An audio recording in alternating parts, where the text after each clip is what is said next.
Long before Samson was born, Israel was in darkness, oppressed for 40 years by the Philistines.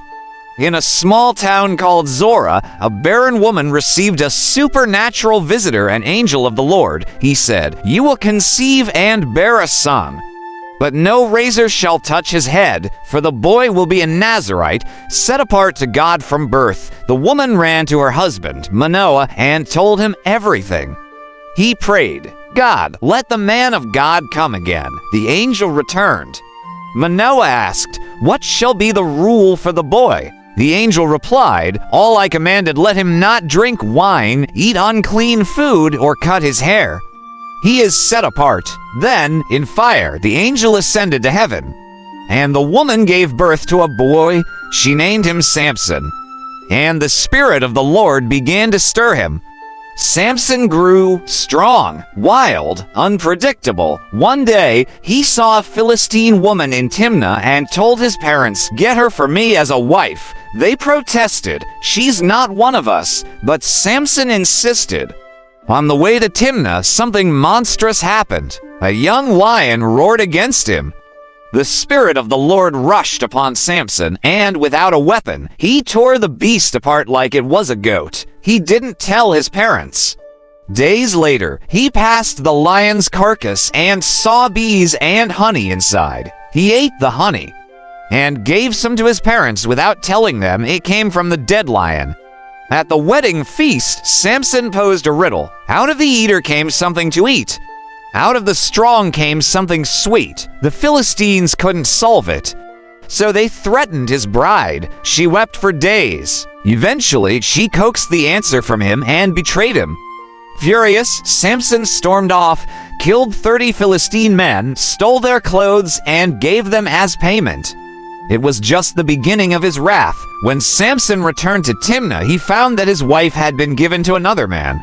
So he caught 300 foxes, tied their tails together with torches, and released them into Philistine fields. The grain, vineyards, and olive groves burned to ash. The Philistines retaliated by burning his wife and her father alive. So Samson struck back, this time with deadly force. He struck them hip and thigh with a great slaughter and fled to a cave in the rock of Edom. The Philistines came for him. 3,000 men of Judah went to arrest Samson. "Don't you know the Philistines rule over us?" they cried. Samson agreed to go peacefully if they promised not to kill him themselves. Bound with 2 ropes, Samson was delivered. But when the Philistines came shouting to meet him, the Spirit of the Lord came powerfully upon him. He broke the ropes like burnt thread, picked up the jawbone of a donkey, and slaughtered 1,000 men. Then he cried out to God, "Will you let me die of thirst?" And God split a hollow place in the ground. Water flowed, Samson drank, and his strength returned. Years passed. Samson ruled as a judge in Israel for 20 years. But his weakness, women, he once visited a prostitute in Gaza and narrowly escaped an ambush by ripping off the city gates and carrying them to the top of a hill. But then came Delilah. He loved her. The Philistine rulers approached her, lure him, find out his secret. "We'll each give you 1,100 silver pieces." Delilah asked Samson, "Tell me, what makes you so strong?" He toyed with her. First, he said ropes, then new ropes. Then braiding his hair. Each time she tried it, each time he broke free. But she kept pressing, day after day, night after night, nagging him until his soul was vexed to death. Finally, he broke. "No razor has touched my head," he said. "If I'm shaved, I'll become weak like any man." She lulled him to sleep. His hair was shaved. The Lord departed from him. When the Philistines seized him, they gouged out his eyes and threw him into prison. The mighty Samson was blind, broken, grinding grain like a slave, but his hair began to grow. One day, the Philistines gathered in the temple of Dagon to celebrate Samson's defeat. They brought him out to entertain the crowd. Over 3,000 men and women watched from the rooftop. Blind, led by a servant boy, Samson asked to be placed between the pillars. He reached out one hand on each pillar. Then he prayed, "Sovereign Lord, remember me. Strengthen me just once more." He pushed, the temple shook, the pillars cracked. The roof collapsed, and Samson killed more in his death than he ever did in his life. The hero who was born to begin Israel's rescue had fallen, but in that fall, he brought the house of the enemy down. Now, if you've made it this far, you probably have a few questions. Like, where did this story come from? What about that whole rescuing Israel thing? And what does any of this mean for me? Well, those are good questions. So let me break it down. First, the source. This story comes from Judges chapters 12 through 16. Now, the book of Judges tells the story of Israel from the time they entered the promised land until they requested a king. Think of it like a rough patch in Israel's history, a time when they struggled to find their footing. During this period, they didn't have a king like David or Solomon.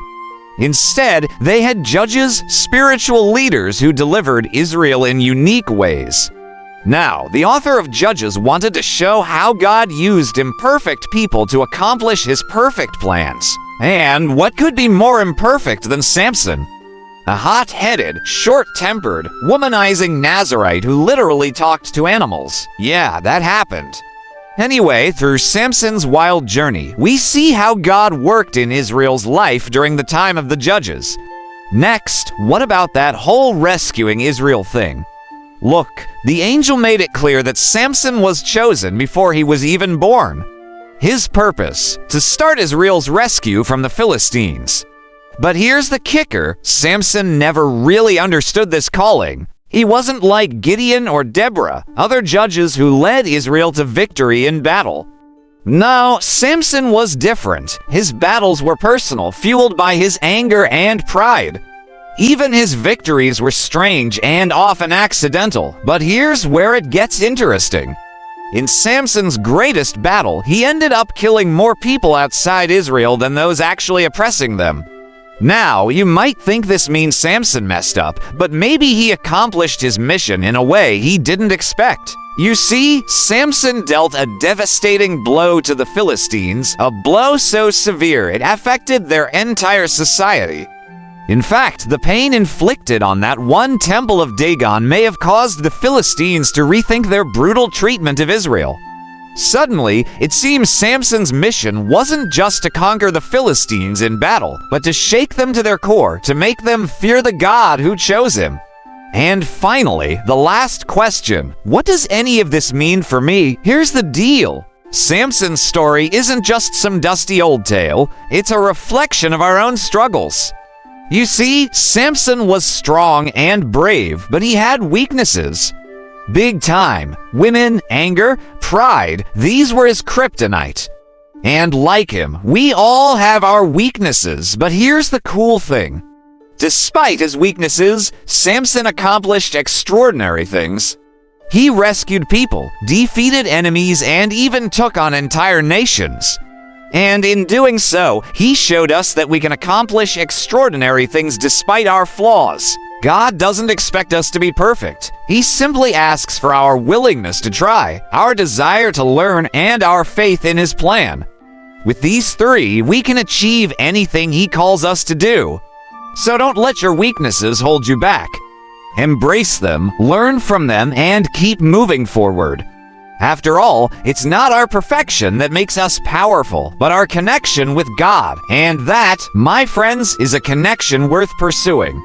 Hey, you made it to the end. You're part of the legend now. So before you go, hit that subscribe button to join our growing army of legends. Together, we'll dive deeper into the Bible, uncover ancient secrets, and explore the fascinating world of biblical heroes and heroines. Also, be sure to check out our other videos and comment below with video suggestions. Your voice matters, and we can't wait to hear what you have to say. Thanks for joining me on this epic journey. May the God of Abraham, Isaac, and Jacob bless you and keep you. Until next time, stay curious and keep exploring the timeless tales that have shaped our world. See you soon.